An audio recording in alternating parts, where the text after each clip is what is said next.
신앙의 기본기를 다집시다. 험한 세상 성령과 함께 삽시다. 할렐루야. 오늘은 신앙의 기본기 다지기 23번째 시간입니다. 오늘은 함께 좋은 교회 세우기라는 제목으로 하나님의 말씀을 전하도록 하겠습니다. 오늘의 본문인 데살로니가 전서는 주후 52년부터 53년 사이에 기록된 최초의 신약 성경입니다. 신약 성경을 쭉 펼치면 마태복음이 제일 앞에 나오니까요. 마태복음이 제일 먼저 기록된 책이다 생각하는 사람들이 간혹 있는데요. 아닙니다. 그것은 어디까지나 이제 편집의 순서일 뿐이고요. 기록 연대로 보면 데살로니가 전서가 제일 먼저 기록된 책이고, 이 책은 데살로니가 교회의 성도들에게 보내진 서신이었습니다. 사도행전 17장 말씀에 따르면 데살로니가 교회는 사도 바울이 2차 전도 여행 때에 그 도시에 들어가서 복음을 전함으로 세워진 교회입니다. 당시에 가는 곳곳마다 교회를 개척한 바울은 일정한 시간이 지나면 이제 그곳을 떠나 다른 지역에 가서 사역을 하곤 했는데요. 그 와중에 데살로니가 교회를 목회적으로 돌볼 필요가 생긴 것입니다. 그러한 목적 때문에 바울이 이제 따로 써서 보낸 서신이 처음에 도착한 것은 이제 데살로니가 전서라 이름이 붙여졌고요. 다시 한번 보낸 적이 있는데 그 서신에게는 데살로니가 후서라는 이름이 붙여지게 된 것입니다. 이러한 사실을 염두에 두고 신약 성경 가운데 최초의 책인 데살로니가 전서 1장 5절부터 7절까지의 말씀을 함께 봉독해 보겠습니다. 5절부터 7절 봉독해 볼까요? 이는 우리 복음이 너희에게 말로만 이른 것이 아니라 또한 능력과 성령과 큰 확신으로 된 것임이라. 우리가 너희 가운데서 너희를 위하여 어떤 사람이 된 것은 너희가 아는 바와 같으니라. 또 너희는 많은 환난 가운데서 성령의 기쁨으로 말씀을 받아 우리와 주를 본받은 자가 되었으니, 그러므로 너희가 마게도냐와 아가야에 있는 모든 믿는 자의 본이 되었느니라. 아멘. 사랑하는 마중물이랑 가족 여러분, 보십시오. 데살로니가 교회는 그야말로 참 부러운 교회입니다. 이 말씀이 기록될 당시에 예수 그리스도의 복음을 받아들이고 그 복음의 진리를 수호하는 일은 결코 쉽지 않았습니다. 본문 6절 말씀에도 나오지만 사도 바울이 그들이 직면했던 많은 환난에 대해서 언급하고 있는데요. 이것은 예수님을 구세주로 믿는 것 때문에 부득불 경험할 수밖에 없었던 커다란 핍박을 가리키는 것입니다. 여기서 말씀드리는 핍박이라는 것이 그저 지나가는 말 몇 마디로 우리의 신앙을 조롱하는 정도, 그 정도가 아니라는 거 다 아시죠? 그 정도는 핍박이라고 표현하지도 않습니다. 다른 그 무엇 때문이 아닙니다. 어떤 죄를 지었기 때문도 아닙니다. 오로지 예수 그리스도께서 인류의 구세주가 되신다는 사실을 믿는다는 그 이유 때문에 하나뿐인 생명이 위협을 받거나 혹은 그 생명을 잃을 수밖에 없었던 무서운 고난, 이것이 바로 핍박입니다. 그런데요, 데살로니가 교회를 보십시오. 데살로니가 교회는 그렇게 어렵고 힘든 여건 속에서도 믿음을 굳건하게 지켰습니다. 다른 교회의 성도들이 데살로니가 교회와 성도들이 갖고 있는 신앙을 부러워하고 나아가서 흠모할 정도였습니다. 그러다 보니 이 교회는 자연스럽게 마게도냐와 아가야 전 지역에서 그 명성을 드높이는 귀한 교회가 되고 말았습니다. 마게도냐와 아가야는 당시로 말하면 거대한 두 개의 주를 가리킵니다. 우리나라식으로 말한다면 경기도, 강원도처럼 넓은 지역이에요. 그렇게 드넓은 지역에서 데살로니가 교회가 칭찬받는 교회요, 인정받는 교회로 부상하고 있었던 것입니다. 사랑하는 마중물이랑 가족 여러분, 바로 이런 교회가 지금 우리가 살고 있는 이 시대에도 꼭 필요한 교회입니다. 그런 의미에서 저는 이 시간에 우리 이 교회를 가리켜서 그냥 교회가 아니라 좋은 교회라고 부르려고 합니다.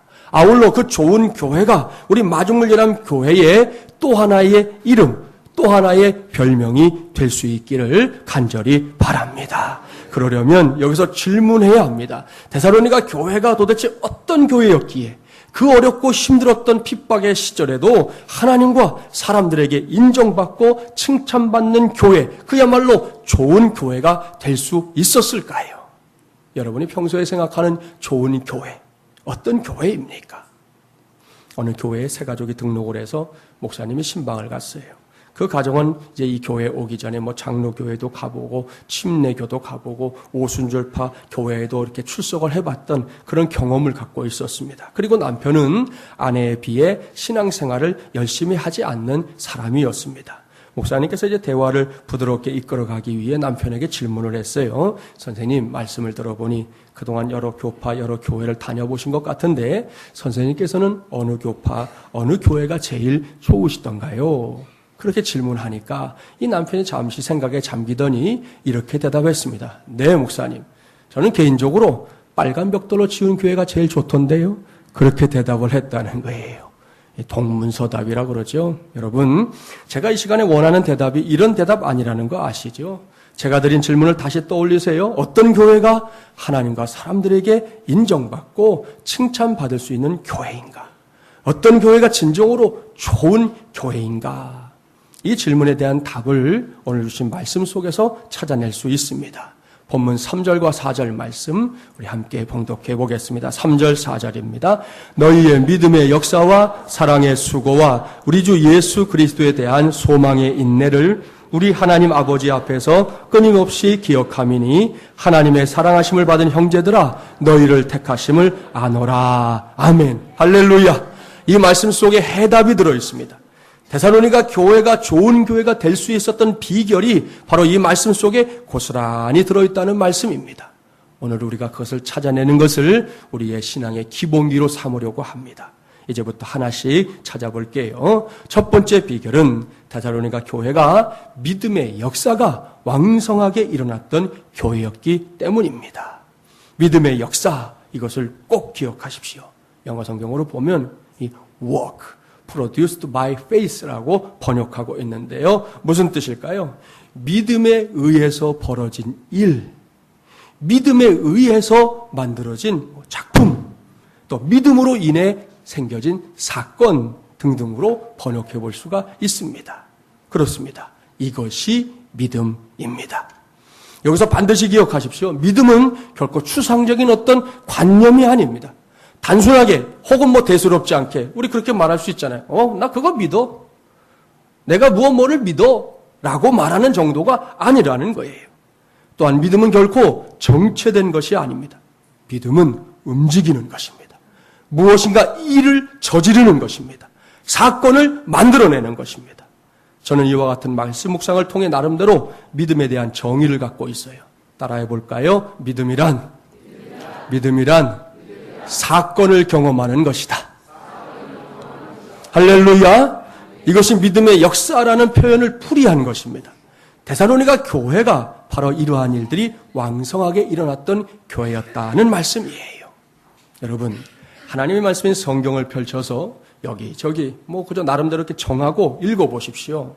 성경은 다름 아닌 믿음의 역사들을 적극적으로 소개하는 위대한 책이라는 것을 알게 됩니다. 복음서에 등장하는 인물들이 많은데 그중에서 우리 혈루증 여인 기억나시나요? 그 여인의 믿음을 한번 떠올려 보겠습니다. 그런데 이 여인은 아무리 생각을 해봐도 사실 대단한 것이 없어요. 믿음의 여인이라 생각하고 좀 다른 사람에게 이렇게 소개해 줄 때 혈루증 여인은 이런 믿음 가지고 있었어, 저런 믿음 가지고 있었어, 이렇게 좀 거창하게 말은 해주고 싶은데 말해줄 게 별로 없어요. 그녀는 그저 많은 무리들 속에 묻혀 있었습니다. 누구도 주목하지 않는, 더군다나 몸에 병까지 갖고 있는 철학맞은 여인이었다고요. 그런 그녀가 했던 일이 뭐냐는 겁니다. 바쁜 걸음을 재촉하며 걸어가고는 예수님의 뒤에 살짝 다가간 거예요. 그리고는 그곳에서 손을 내밀어서 예수님의 옷자락에 손가락 한번 이렇게 스쳐본 거, 한번 대본 거, 그것이 그녀가 가졌던 믿음의 전부였습니다. 그런데요, 그 믿음이 어찌 됐냐는 거예요. 그 믿음이 사건을 일으켰습니다. 일을 만들었습니다. 무려 12년 동안 온몸을 괴롭히던 혈루증의 근원이 깨끗하게 고침받는 기적이 일어난 것입니다.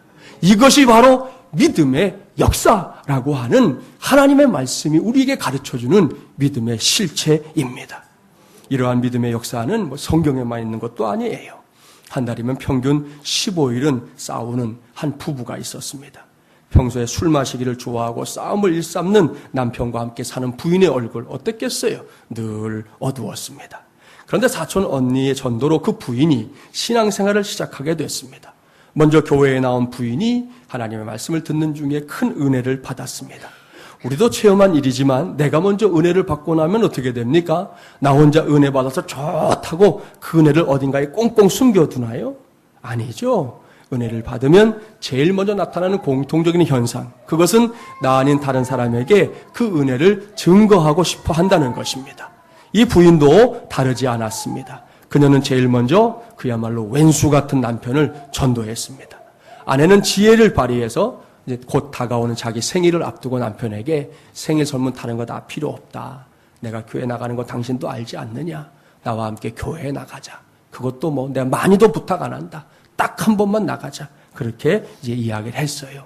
그러나 대부분의 남편들이 그러하듯 자신은 예수님을 믿을 마음이 전혀 없으면서도 명색이 또 생일이니까 그리고 간만에 부인의 기분도 맞춰줘야지 하고는 딱 한 번만 교회에 나가주기로 약속을 했습니다. 그런데 그 딱 한 번이 문제였습니다.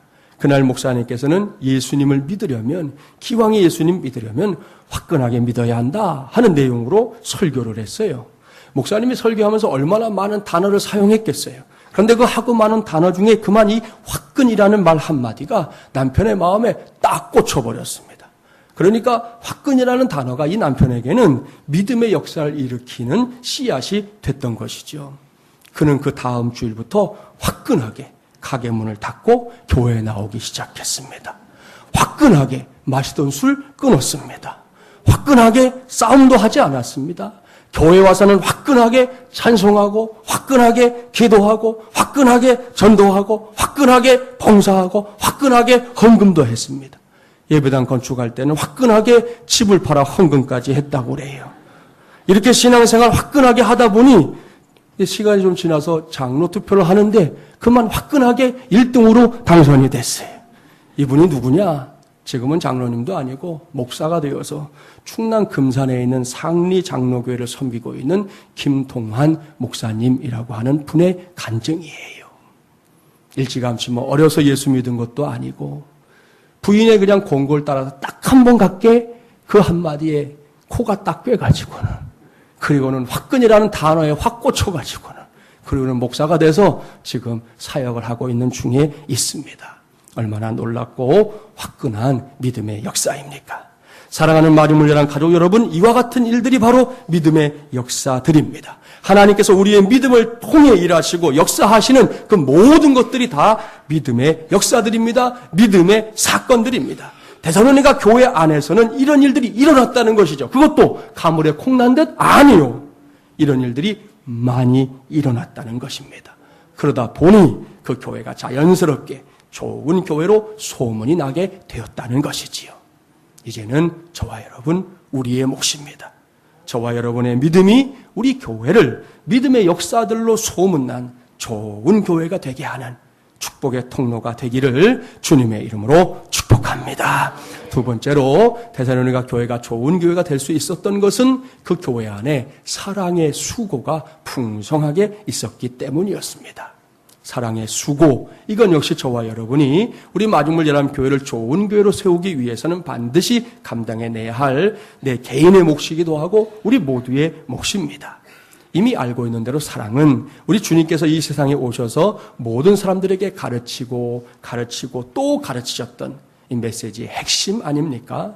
따라서 교회가 그러한 주님의 가르침을 삶의 자리에서 또한 사역의 현장에서 실천하는 것은 사실 대단한 일도 아니에요. 그것은 마땅한 일이에요. 우리가 예수님을 믿기 때문에 그렇다는 것입니다. 그러한 사실에 근거해 볼 때 이 말씀의 의미는 결코 어렵지 않습니다. 사랑의 수고, 영어 성경에서도 쉽게 번역하고 있어요. 이 loving work입니다. 무슨 의미입니까? 우리가 사랑하는 마음으로 행하는 모든 게 사랑의 수고라는 거예요. 사랑의 뿌리를 두고 행하는 모든 것이 사랑의 수고라는 것입니다. 그러니 이것이 얼마나 귀한 일입니까? 그렇습니다. 이러한 사실에 대해서 이 일을 제기할 사람들은 없을 겁니다. 문제는 이것이 말처럼 쉽지 않다는 데에 있어요. 사랑이 그런 것인지는 알겠는데 사랑한다고 하는 말만큼 내가 사랑하는 게 쉽지 않다는 것. 이것이 우리가 갖고 있는 공통된 문제라는 것입니다. 한번 생각해 볼까요? 이제부터 제가 드리는 말씀을 잘 들으시고 분별을 잘 하셔야 돼요. 여러분은 고양이가 쥐를 사랑한다고 생각하십니까? 어때요? 아니죠? 예. 고양이는 쥐를 사랑하지 않습니다. 고양이는 쥐를 좋아하기만 하는 거예요. 이때 고양이가 쥐를 좋아한다는 것이 고양이의 입장에서는 신바람 나는 일입니다. 문제는 쥐의 입장이에요. 쥐에게는 고양이가 쥐를 좋아해 준다는 것이 영원토록 행복하지 않은 일입니다. 왜입니까? 오직 쥐가 고양이를 위해서만 존재하기 때문입니다.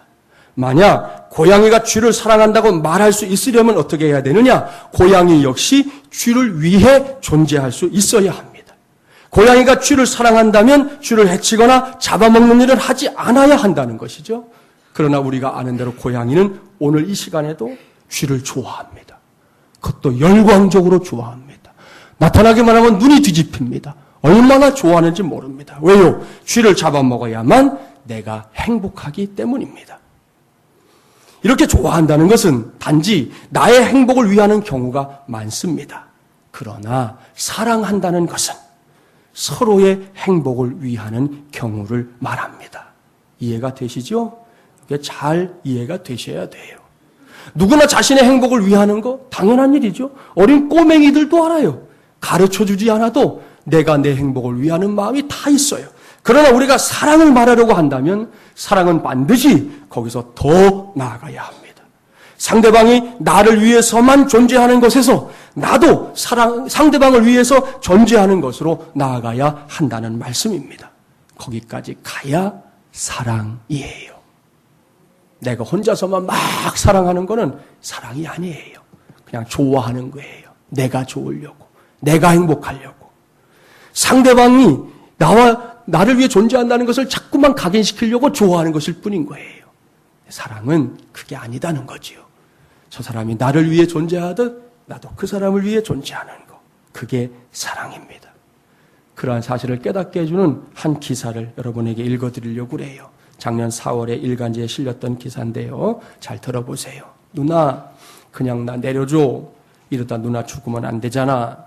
지난 4월 11일 오후 7시 20분경 오물이 둥둥 떠다니는 얼음장 같은 물속에서 남동생 허건군, 그때 9살이었습니다.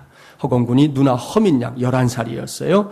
에게 이렇게 말했다. 민희는 건이가 물에 잠기지 않게 까치발을 한 채 20분째 업고 있었다. 두 남매가 빠진 7m 깊이의 펌프장은 깊은 우물속처럼 어둡고 고요했다. 수심은 130cm.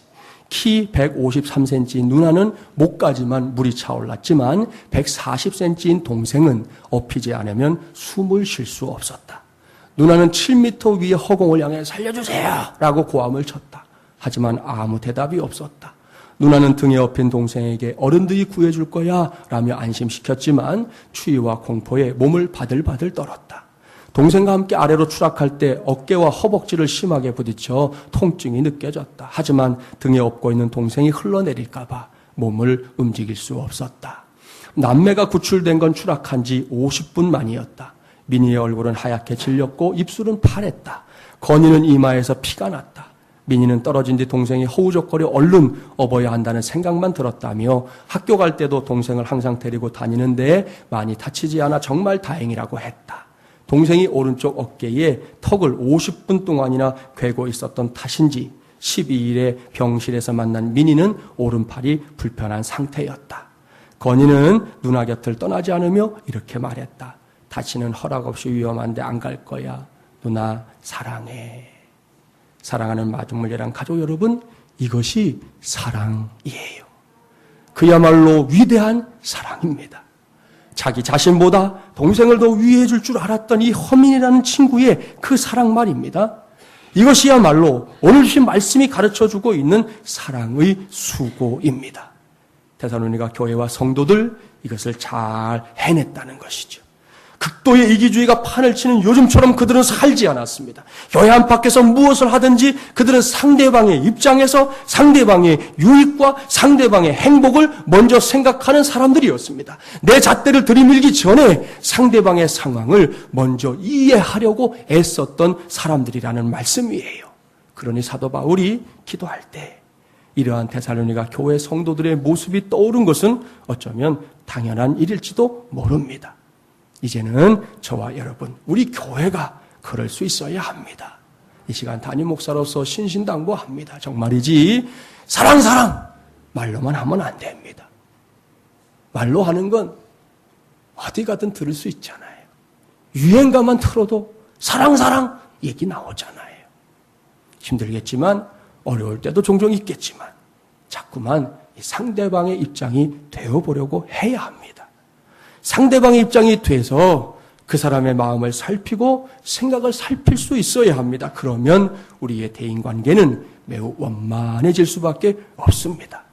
지금까지도 잘 달려왔지만 앞으로도 우리 교회가 그런 교회로 세워져 갈 수 있도록 함께 기도하는 것은 물론이고요. 저와 여러분이 먼저 사랑의 수고를 너의 몫이 아닌 나의 몫으로 먼저 삼게 되기를 바랍니다. 아울러 한 가지를 더 강조합니다. 여러분, 교회에서 볼 수 있는 잘못된 일 가운데 하나는 우리에게 주어진 어떤 사역을 감당하면서 자꾸만 서로 이 경중을 따지는 것입니다. 분명히 잘못된 일입니다. 누가 더 중요하고 누가 덜 중요하냐? 잘못된 질문이에요. 누가 더 인정받고 누가 덜 인정받느냐? 잘못된 질문이라는 거예요. 그런 생각하는 자체가 신앙의 관점에서는 잘못됐다는 것입니다. 간혹 말씀드리지만 교회는 여러분 모두가 필요해요. 우리 마중물 예람 교회는 지금 이 자리에 앉아있는 모든 사람들이 필요로 하는 교회라는 말씀이에요. 우리 교회 가운데 유아유치부, 아니 더 내려갈까요? 엄마 뱃속에 한 5놈 들어있어요 지금. 예, 자 뱃속에 있는 5놈 포함해가지고 우리 이제 90을 바라보는 어르신에 이르기까지 우리 중에 필요하지 않은 사람이 한 사람도 없다는 거지. 하나님께서 왜 이렇게 불러 모아주셨어요? 이 교회는 여기에 있는 분들이 함께 섬길 때 가장 교회답게 될 수 있기 때문에 여러분을 불러주신 겁니다. 우리가 그것을 확신해야 돼요. 하나님께서 이 교회에 부르신 부르심의 소명이 무엇인지 정말로 알아야 된다는 것입니다. 그런데 종종 스스로 자기의 가치를 좀 이렇게 평가절하하는 분들 있잖아요. 목사 앞에 와서까지도 목사님, 내가 뭘 하겠어요? 난 할 수 있는 게 없어요. 아이고, 난 쓸모도 없고 목사님 목회에 도움도 안 되겠고 뭐 이런 말들을 하신단 말이죠. 여러분, 꽤 겸손하고 꽤 교양 있는 것 같지만 제가 볼 때는 아닙니다. 그것은 핑계입니다. 그것은 사명을 망각하는 태도입니다. 나를 통해서 역사하시는 하나님의 능력을 믿지 못하는 것이죠. 더욱이 교회 공동체가 갖고 있는 이 사랑이라고 하는 것의 힘, 그 막강한 힘을 망각하고 있는 것입니다. 이 모든 핑계를 한 방에 날려버릴 수 있는 것이 있어요. 그것은 우리 모두가 서로 사랑하는 것입니다. 상대방의 약점까지도 사랑해 주는 것입니다. 그러한 사랑의 수고를 기꺼이 감당하려고 할 때 우리가 함께 섬기고 있는 이 마중물예람 교회가 이전보다 더 좋은 교회로 세워지는 것을 반드시 보게 될 줄 믿습니다. 세 번째로 데살로니가 교회가 좋은 교회가 될 수 있었던 것은 예수 그리스도에 대한 소망의 인내가 성도들 안에 있었기 때문이었습니다. 이 말씀의 의미는 앞서 잠시 설명드렸던 핍박을 상기하면 곧 이해할 수 있어요. 초대교회 당시 교회와 성도들이 겪었던 핍박들은 상상을 초월하는 일들입니다. 그들은 실정법을 어긴 일이 없었습니다. 나름대로 성실하게 살았습니다. 그런데도 감옥에 갇힙니다. 이유는 한 가지, 예수님을 구세주로 믿는다는 것 때문이었습니다. 그들은 이렇게 억울하게 옥에 갇혀서 갖은 고난과 박해를 받게 된 것인데요. 히브리서 기자는 당시의 상황을 아주 잘 설명해 주고 있어요. 히브리서 11장 한번 가볼까요? 35절부터 37절 말씀, 신약 366쪽. 히브리서 11장 35절부터 37절 한번 찾아보시죠.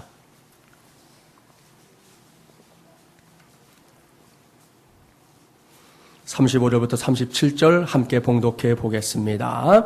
여자들은 자기의 죽은 자들을 부활로 받아들이기도 하며 또 어떤 이들은 더 좋은 부활을 얻고자 하여 심한 고문을 받되 구차히 풀려나기를 원하지 아니하였으며 또 어떤 이들은 조롱과 채찍질 뿐 아니라 결박과 옥에 갇히는 시련도 받았으며 돌로 치는 것과 톱으로 켜는 것과 시험과 칼로 죽임을 당하고 양과 염소의 가죽을 입고 유리하여 궁핍과 환난과 학대를 받았으니 바로 이런 상황들이라는 거예요. 이렇게 비참하고 안타까운 상황들, 여러분 성경에 글자로 쓰여 있으니까 우리가 이렇게 씩 읽고 지나가는 거예요. 우리가 그 상황에 있었다고 한번 그냥 상상만 해봐도 이게 지금 이렇게 국어책 읽듯 할 수 있는 일이 아니라는 거 우리 다 알 수 있습니다. 그런 상황 속에서도 당시의 성도들은 예수 그리스도와 그의 나라를 바라봤다는 것이죠. 소망 가운데 바라봤습니다. 그들은 부활의 첫 열매가 되어주신 예수 그리스도께서 자신들에게도 부활의 옷을 입혀주실 것을 굳게 믿었습니다. 그러한 소망 가운데 살다 보니 데살로니가 교회의 성도들에게는 인내라는 큰 성령의 열매가 맺혀지게 된 것입니다. 그리고 이러한 인내의 열매를 붙잡고 살아가던 데살로니가 교회와 성도들은 마게도냐와 아가야 전 지역에서 믿음의 명성을 떨치게 되었습니다.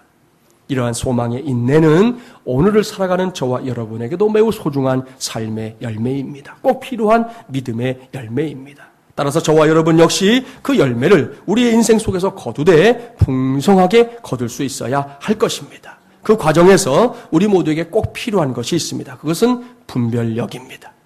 미국 역사상 가장 강력한 설교자 중 한 사람인 이 헨리 워드 비처가 설교 중에 다음과 같은 예화를 이야기한 적이 있었어요. 높은 바위에서 메말라가는 바닷가재가 있습니다. 그 바닷가재에게는 바다로 되돌아가기에 충분한 힘은 있지만 지각이 없습니다.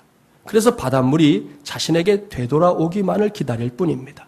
만일 바닷물이 되돌아오지 않으면 그 바닷가재는 그곳에서 말라 죽고 맙니다. 그러나 조금만 노력한다면 바닷가재는 자신의 1m 앞에서 넘실대는 파도에 얼마든지 도달해서 살 수 있을 겁니다. 그런 이야기예요. 무슨 이야기일까요? 우리 인생에서도 사람들을 곤란한 지점으로 몰아가는 파도를 만날 때가 있다는 겁니다. 그렇잖아요. 파도가 내가 원해서 온 것도 아닌데 밀려가지고 저기 어딘가 궁지에 몰려서 그 상태로 머물 때가 있다는 것이죠. 그럴 때 여러분 같으면 어떻게 하겠느냐는 거예요.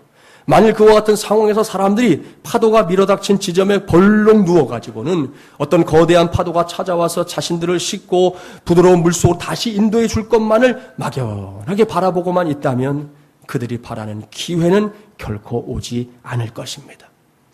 여기서 이 이야기가 말하고 싶어하는 중요한 교훈이 있어요. 그것은 게으름과 인내는 다른 것이다.